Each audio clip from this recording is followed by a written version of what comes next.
Hi, my name is Angelita China Lindsay, and I'm a heart attack survivor. I was visiting Jamaica from America. I live in America, and I went to Jamaica for my aunt's funeral. And on August 28th, while I was in Jamaica, I had a heart attack and I had heart surgery. It took me a while to build up the courage to talk about it and even to record myself to go to the extent to ask for your help. When I was in Jamaica, I was experiencing symptoms that I've experienced before while in the U.S. Before going to Jamaica, I wasn't feeling good. My body was off. When I say off, like, you know what your normal or your normality is or feels like. So when something is off, it's just not the normal. And I went to my doctor on 3 occasions. I even went to my gynecologist with these symptoms. The symptoms that I was experiencing was severe stomach ache, feeling fatigue, feeling very tired no matter if I got enough rest, which I thought was enough rest, no matter if I didn't go out or if I didn't go to work, I just stayed home and relaxed. I just always felt tired. I always felt drained. And on some occasion, I will sweat a little more than normal. And I say a little more than normal because I'm the kind of person, if I get nervous, I'm sweating. If I'm out in a crowded area and there's too many people, I'm sweating a little bit too. But I was sweating, like, sometimes just normal, like more than that norm that I would experience, that I was used to. So with those symptoms, I went to the doctor. On a few occasions, I also threw up. I would wake up throwing up. So if you're a woman and you're having these symptoms, your first thought is, especially if you're sexually active, is, I might be pregnant. Which was my first thought was, I think I might be pregnant, which would have been a good thing for me because I do welcome being a mother and look forward to doing that. So I went to my doctor. The first person I went to was my doctor, and I let her know the symptoms that I was having, everything. I let her know everything, how I felt, just feeling tired and fatigued and drained and, all those extracurricular activities that I just told you about, I informed my doctor on. The first thing she did was she took blood work and a pregnancy test to see if I was pregnant, and the blood work to see what's going on in my body, if I'm pregnant for real, or is there something that's really off, like I say, something is off. So on the 3 different occasions I went to my doctor, the pregnancy test came back negative, and the blood works were normal. The only thing she did mention to me was, she said, I think your thyroid is off. There's something with your blood work with your thyroid. I want you to go to a specialist to get that checked out. So that was her only concern. But with me, I didn't know how my thyroid would be off, would it affect my body and me feeling off and not feeling regular. So I accepted that and I dismissed it as maybe it's just my thyroid's being off, or at that time when I was experiencing these symptoms, I just came out of a car accident where I moved to New York, and the day that I moved to New York, I got into a car accident and I didn't get to start my new job. After a couple of months of trying to hang on and be there, I had to come back home. So she thought I was depressed or stressed out because, when you go towards something new and nothing happens and you have to start over and come back home to stay with mom or your parents, it's just not what you planned. So it's just your system or your mind or things just not adding up. So because of those activities that was going on in my life, I took those symptoms light. Not light where I didn't go to the doctor, but I accepted what she said. I don't know why at that point I didn't think to Google it. And maybe, again, because I went to a professional on 3 different occasions and she assured me that nothing is wrong with you. You're okay. The symptoms continued. And to the point that the last time that I went back to the doctor, I told her, I need you to give me an ultrasound. Something is wrong with my stomach. Like, something is really wrong with my stomach. She told me that she can't give me an ultrasound. I would have to go to my gynecologist to do so. So I said, okay, I'm going to make an appointment at my gynecologist to go see what's going on with my stomach because, again, I'm having severe stomach problem. I'm feeling fatigued. I'm feeling tired. I'm feeling, and at that time, I don't think I mentioned to her that sometimes, like, I have a lot of stairs in my house. When I came up the stairs, I would feel like out of breath. Like, I feel like, why do I feel like, it wasn't like, no, it wasn't like that. It was more like, wow, I feel a little like a loss of breath. But I don't think, I don't recall mentioning that to her, but I did mention all the other symptoms. She said it would be a good idea for me to go visit a gynecologist to, for my peace of mind, to get the ultrasound. I did make an appointment at my gynecologist, and this was before me going to Jamaica. Like 4 days before I was going to Jamaica, I went to the gynecologist. The gynecologist ran her typical test that she normally would run, and then she said to me, nothing's wrong with you. Same thing my doctor said, you're okay. I was like, no, I'm not okay. You have to give me an ultrasound because there's something going on with my stomach. Because I was convinced that it's my stomach at this time, because I'm not professional, but I know what I feel, and it was coming from my stomach. I said, there's something wrong with my stomach. So for me to have peace of mind going into Jamaica, which is a third world country, and knowing that and ensured that there's nothing wrong with me, I need an ultrasound, because I would go there, have these symptoms, and start making up things on my own. Needless to say, she told me she couldn't give me an ultrasound because my doctor had to recommend that. I'm like, she didn't send over a letter. I went to her before coming to you to let her know of these symptoms, and she herself said it's a good idea for me to come to you. I said, no, I'm not leaving here. Call my doctor. Call her now and ask her. She'll tell you it's okay, and she'll send over what you need for me to get the ultrasound, because her and I, we did discuss this. So the OBGYN, she did call the doctor, and the doctor was like, yes, please do give her the ultrasound, because we did discuss it and she needs peace of mind. So the doctor sent over the proper paperwork, and I got my ultrasound. When my OBGYN, she did the ultrasound with someone else in the room who was doing it with her, they both was like, your uterus is perfect. Nothing is wrong. Your stomach is fine. Nothing's wrong with your stomach. So with that in mind, I went to Jamaica because I knew that there's nothing wrong with me, even though I'm having these symptoms and having, feeling how I feel and vomiting, and, because at the time I would throw up with these symptoms. Went to Jamaica with what I thought was peace of mind. So I started to experience these symptoms in Jamaica. And because my gynecologist and my doctor assured me there's nothing wrong with me, I took the symptoms lightly. So I was actually experiencing a heart attack for 3 days. Yes, for 3 days I was experiencing a heart attack. And again, I want to make these symptoms clear, because as a woman, we experience heart attack differently than men do. I was feeling fatigued, very tired. No matter what I did, how much sleep I got, it was always the same kind of tiredness. Severe stomach ache. Sometimes I would throw up. It wasn't all the time I was throwing up. Hence the reason why I thought I was pregnant. So these symptoms of a heart attack in a woman come on as if we're pregnant. So if you're feeling like you're pregnant and you're having these symptoms and the doctors can't tell you what's wrong with you, please go and check your heart, because you might be experiencing a minor or major heart attack. So fast forward ahead, I'm in Jamaica. 2 days pass by, I'm having these symptoms. Then someone told me to Google it. So I Googled it while I'm in Jamaica, and Google told me, I Googled the symptoms, not symptoms of a heart attack. I Googled my symptoms that I told you I was just having, and Google told me those are symptoms of a heart attack in a female. So now I'm getting scared, because I also heard like a voice, which is, I guess, is my body telling me, in my head telling me, you're having a heart attack, you need to go to the hospital. But again, I ignored the symptoms, I ignored Google's, I ignored that voice, because my doctor, my gynecologist assured me that nothing is wrong with me, that you're okay, you're perfectly fine. According to the symptoms I was having and what they checked and what they test for those symptoms.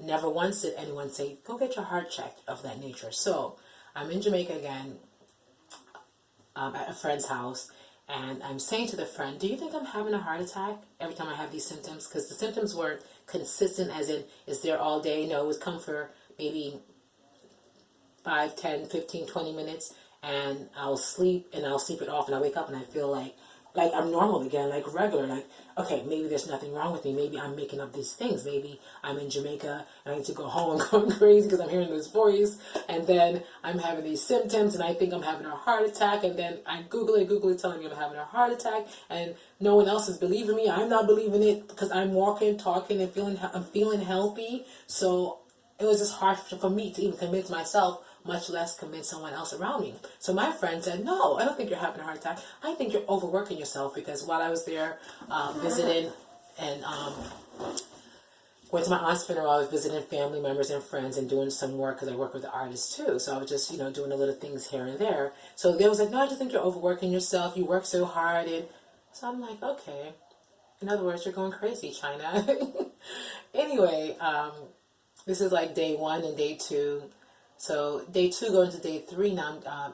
I wasn't feeling good. Again, this is a nighttime. I got up and I was doing some work on the computer because I work for my computer. And I got up and I wasn't feeling good again. And I was trying to go to sleep. And all of a sudden I'm feeling like this discomfort, like a major discomfort. And I started to feel symptoms that I wasn't feeling before. This is about 12 something in the morning, Tuesday night, Wednesday morning. And then I was feeling some chest pain. But what at that time I thought it was chest pain. I was describing it as chest pain, but it was actually heart pain I was feeling. I felt as though like my heart was in my hand, and my hand, like, you know how you squeeze something like, such as, let's say I have this napkin in my hand. So I felt like my heart was being squeezed like this, like that's how I felt the pain. Like it would come like this and go, and come and go. That's how I felt the pain. I tried to go to sleep, and then before I fell asleep, I heard the voice come back again. I guess this is my body forewarning me, the God is in me, telling me that, hon, you're having a heart attack. You need to go to the hospital. This is the voice I hear and how it's talking to me. And you need to, I don't know how to convince you, but if you wake up tomorrow throwing up, you're going to die. You're not going to have any other chances. And I'm like, I'm going to die? I'm not going to have any other chances. What's going on here? Now I'm really going crazy. So now I'm convinced that I'm going crazy in Jamaica, that I need to go home. I need to just fly out and go home because I'm going crazy. Why am I going crazy in Jamaica? So I actually fell asleep, and I woke up Wednesday morning at 6 a.m. And I know the time because I don't know, every time I felt something, I looked at the time. So I can tell you exactly what time I had the pain, the first pain, how long it lasted, because I was watching the time. So I woke up at 6 a.m. and I went into my friend's room that I was staying with. This person that owned this TV station in Jamaica that I used to work with. I was staying in one of the rooms that he rents. So I went into his room, and on the 2 previous days that I was having the heart attacks, I would go in his room and say, can I lay in here just in case? And he was like, just in case what? I said, just in case I am really having a heart attack, because again, I didn't believe it. No one around me believed it. So, you know, you can see what's going on, because I'm the kind of person where I work from my room when I'm not on the road. So he doesn't come into the room to see and check on me because he's just a friend that I'm staying with. So he gives me my space. So he said, okay, sure. So yeah, so at 6 o'clock that morning, I went into his room and I said, I'm not feeling good again. I fell asleep last night. I wasn't feeling good, but I fell asleep in between, and I'm not feeling good again. Can I lay in here just in case? And he's like, just in case? I said, yes. He's like, come on in, Miss Just in Case. So I came into his room. I said, before I lay down, that voice came back, and it told me that, you know, if I wake up throwing up, I'm going to die. I'm not going to have any other chance. I need to go to the hospital. I'm indeed having a heart attack. And he looked at me. He was like, China, are you up? I was like, yes. He's like, are you throwing up? I was like, no. He's like, hon, just lay down. I think you're overworking yourself. So, in other words, you're crazy. I want to tell you that to upset you, but you're crazy. Anyway, I did lay down about 6:15, and I fell asleep for about a half an hour. And I jumped up out of my sleep like that. And he was like, what's wrong? What's wrong? What's wrong? And I was like, I feel like I gotta throw up. He was like, really? I was like, yes. So I tried to make it to the bathroom, and on my way into the bathroom, I started throwing up into the sink. I felt like I was throwing up my life. Then I stopped, and I was like, then I took a deep breath, and I was gasping for air. Then I felt like I had to throw up again, so I was able to make it into the toilet. So I was over the toilet now, throwing up, just vomiting. Now when I finished, I went into his room. I said, listen, call the doctor, because I remember he told me that he had a cardiologist that he can call, or that he can bring me to, you know, if I really felt like I was having a heart attack, because his brother had a heart attack, so he had a cardiologist number, and he had one of the best cardiologists on the island. I said, call your cardiologist friend. This is about 6:45 a.m. Call your cardiologist friend, because it's either 2 things. Either 1, I am indeed having a heart attack, according to Google and according to the voice in my head and according to my symptoms, or 2, I'm going crazy. But whatever it is, I need to go to the doctor to find out, because if I am having a heart attack and I am going to die, I can't come back and say, if I did know, I would have. So if I am going crazy, I need to go to the doctor to find out, because the doctor can tell me one of those 2 things. So he called his cardiologist, Dr. Victor Elliott, and Dr. Elliott, he told the symptoms, and Dr. Elliott said, yes, she's indeed experiencing a heart attack. Bring her in right away. So he said, the office opens at 8:30. I'll meet you guys there. I wasn't supposed to be there at that time, but I'm going to come in for her. Anyway, got dressed. He called his brother. His brother came and got us, the one that had the heart attack, and brought us to Dr. Victor Elliott's facilities. Dr. Elliott is located above an hospital, which is called Medical Associates in Jamaica. So I went into Dr. Elliott's office. He came in after we got there. Then he went into his office, came out, and called me in. And he's like, well, why do you think you're having a heart attack? He was looking at me like I'm crazy because, again, this is me, like, walking into the doctor's office, telling him that, I think I'm having a heart attack. This is me. This is me looking like this, talking and breathing and not heart attack, and that's another reason why I didn't go in. I need to mention that is that a heart attack victim in my head is a person laid out on the ground and needing CPR. And that wasn't me. This is me working, talking, doing everything and getting around and getting by. So I told him the symptoms, and thank God Dr. Victor Elliott is a professional. He said, according to those symptoms, you are indeed experiencing a heart attack. Anyway, needless to say, within 15 minutes of me getting to the office, talking to the doctor, I'm getting ready for surgery. Why? After I told him what my symptoms were, he said, okay, I'm going to do an ECG, and that will tell me better on what's going on. And I told him I don't trust nothing in Jamaica because I'm in a third world country. And anyway, so I'm in the office. They're putting the patches on me to hook me up to get the ECG. And the lady, there was another doctor in there and a nurse, and they explained to me that, they're going to hook me up to this machine. They explained how it worked and told me that the doctor will be able to see what they're seeing in here as it's happening. So less than 5 minutes, the doctor is back in the office, and he's like, listen, I don't know what's going on, but your readings aren't finished coming in as yet, and I've never seen these readings before. He's like, your readings are off the chart. They're higher than the normal high. So this is a normal high, and this is my readings. And he was like, you're indeed experiencing a heart attack, and a major one too. I don't understand how you're able to walk in here and talk, much less be alive. He was like, we have to move quickly. So I'm going to let the readings finish, and then we're going to prepare you for surgery, or what might be surgery, because I have to go inside you to see what's going on. Do you trust me? So I said, okay, because I'm very calm. They're like, okay, because I don't believe I'm having a heart attack. Even with him saying that, even with the readings coming back, I still didn't believe I was having a heart attack. Needless to say, we get the readings finished. He's like, they're finished and it's still the same. You are indeed experiencing a heart attack, and I need to go inside of you right away to see what's going on, because I don't understand what's going on with his readings and with you. It's just, I have to go by the readings. I can't go by how you look and how you sound and how you, feel. Because at that time I wasn't feeling anything. I wasn't experiencing anything. So, they monitor me while, to make sure I'm stable going into surgery. Dr. Elliott went in to prepare herself for surgery. When Dr. Elliott left the room, this lady came into the room and she said, hi, my name is Heather, and we need a $100,000 deposit before we can start your surgery. And I'm like, huh? What? This is me hooked up to the machine, like getting ready to have a heart attack. And I was like, $100,000 deposit. Heather, what are you talking about? So I'm getting upset, and she was like, listen, it's not our rule, it's Medical Associates rule, and we need that before we can start surgery. And I'm like, so I'm getting upset. I'm like, listen, I didn't believe I was having a heart attack, like much less to think I'm going to need surgery. Do you believe I'm having a heart attack? She's like, no. I was like, exactly. So why would I think I need $100,000 to walk with me? I'm in Jamaica. I don't walk with those kind of money because I don't want to set myself up to get robbed. So she was like, I'm sorry, but we're going to need that before we're going to do the surgery. I was like, would you guys accept half? And I asked her how much that was in US. She said, that's about $700 US. And to show you the extent that Heather and Medical Associate didn't believe I was having a heart attack is because she was saying that, well, that's just what we need as a deposit. If the doctor doesn't use up all of that, if you go inside, if you realize that he doesn't need to have surgery, whatever is not used up, you can get a refund. So I'm like, just to show you that she herself didn't believe I was having a heart attack, because she's telling me that if all that money isn't used up, I can get a refund. Anyway, so I said, would you guys accept, I asked her how much is that in US? She said $700. I said, okay, would you guys accept half of the money? Because again, I didn't have that much money on me. I brought the money that was needed for the payment of the doctor, because I'm in the third world country. They don't accept my insurance. And I walked with the money that was needed to pay the doctor.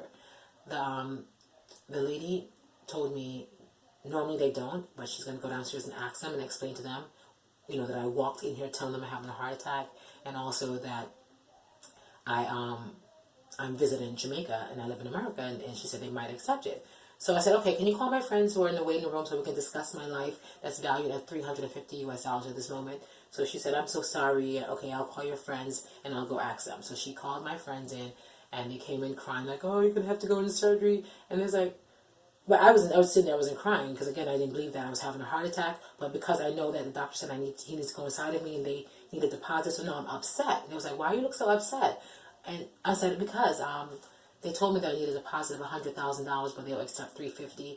And then now my friends started to cry even more. I was like, oh, we don't have that money on us, China. What's going to happen? I was like, well, I have some money at the house. Maybe you can go to the house and get it. I already called my mom. She's getting ready to send me some money to help out. So, they was like, no, we're not leaving you here. So I asked them, what are my options? They say they leave and they're going to take me with them. So anyway, we was going over some options at this moment. Like, I can fly out and maybe get the surgery done in the U.S. with the money that I had at the house and the money my mom was going to send me. Maybe I can buy a ticket that night to fly out to America to get a second opinion and then to do the surgery if needed because I have insurance in America. So I said, okay, that's a great idea. Just to show you to the extent that no one believed that I was really having a heart attack, much less to need surgery. So this is my friends and I discussing this. So there was like, there's Kingston Public Hospital. They're a good hospital also, because I was at a private doctor. There's also UWI, University of the West Indies. They're really good hospitals, so maybe you can go there if we can't leave. So I said, okay. So while we were talking about me flying out, the doctor came back in, Dr. Elliott, and he was like, where's Miss Lindsay flying out to go? Like, what's going on? So my girlfriend, who was in the room at that time, explained to him that there was a lady who came in the room, said that I need a deposit, and they came to the surgery without a deposit. He was like, I didn't send anyone in here. Who came in here? Why did she come in here? I said, listen, since you walked in, I knew there was something special about you. He's like, with those readings, I even know there's something even more special about you because no one walks in with those readings. He was like, I'm the doctor, and right now, it's my call.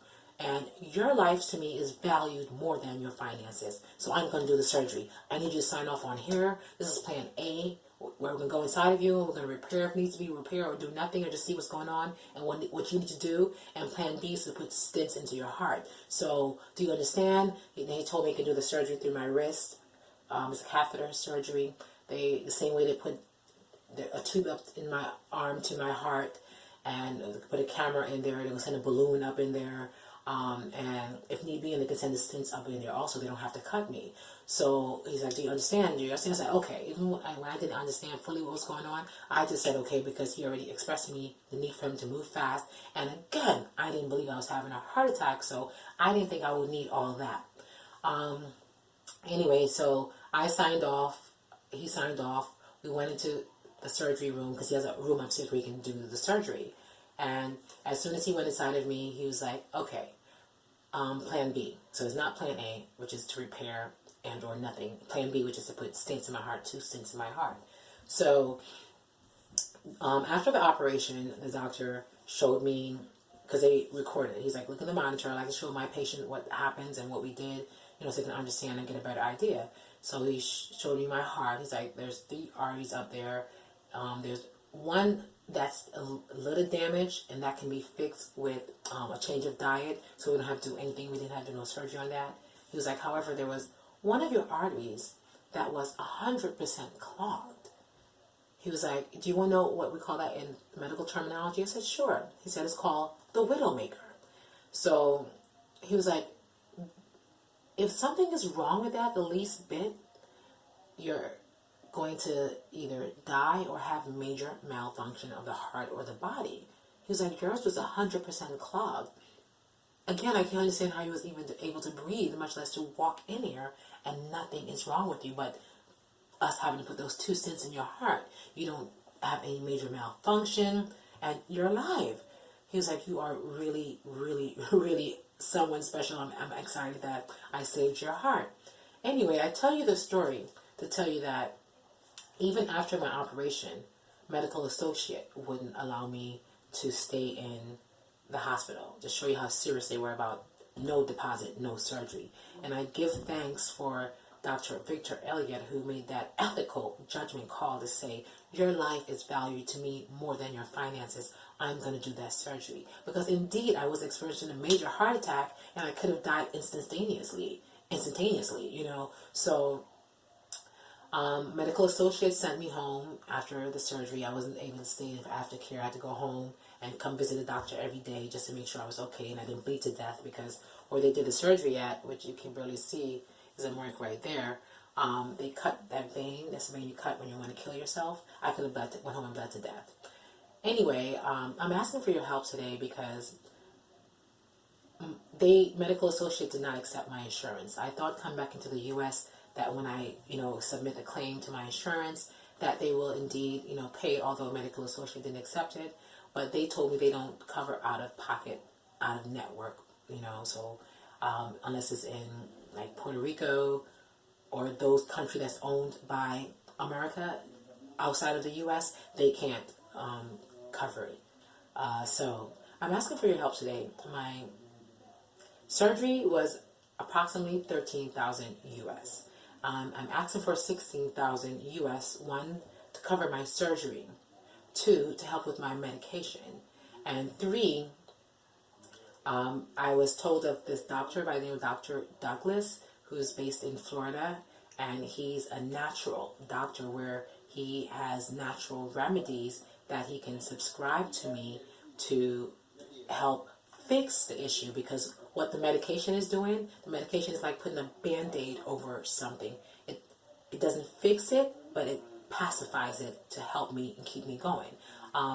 The natural remedies will help to declog my arteries, because even though they were able to fix that one artery, the widowmaker, that was 100% clogged, there can be other blood vessels throughout my body that's clogged, because I do feel muscle aches and muscle pain, which is one, could be from the clog of other arteries in my body, and two, because of the medication. The medication has severe side effects. I mean, look at me.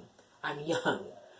I'm looking to live a fruitful, long life, and with taking medication, it's going to be a lot of side effects that will maybe even shorten my life more than the heart attack would have or could have or may have, So like some of the medication side effects is damage to the lungs. So now here I am having a heart attack. I'm even taking this medication, and then later on in 10 years, because again I'm young, I may have a kidney or a lung transfer because something is wrong with it due to the medication. It causes dementia. It causes like a breakdown of your muscles, which some of the things I've been experiencing already, like I do become very forgetful sometimes, and I didn't know that was a side effect of the medication until I started speaking to Dr. Douglas, and he was informing me more of what I didn't know. My muscles, although I work out a lot, I realize that it looks very soggy, it like hangs down a lot, and again, that's also a deterioration of the medication I'm on. So I'm asking for your help today to help pay my bill and to help get me on the right track of being as healthy as I can be, although I have a heart condition. So I thank you for taking time out to watch and listen, and I appreciate you. Thank you.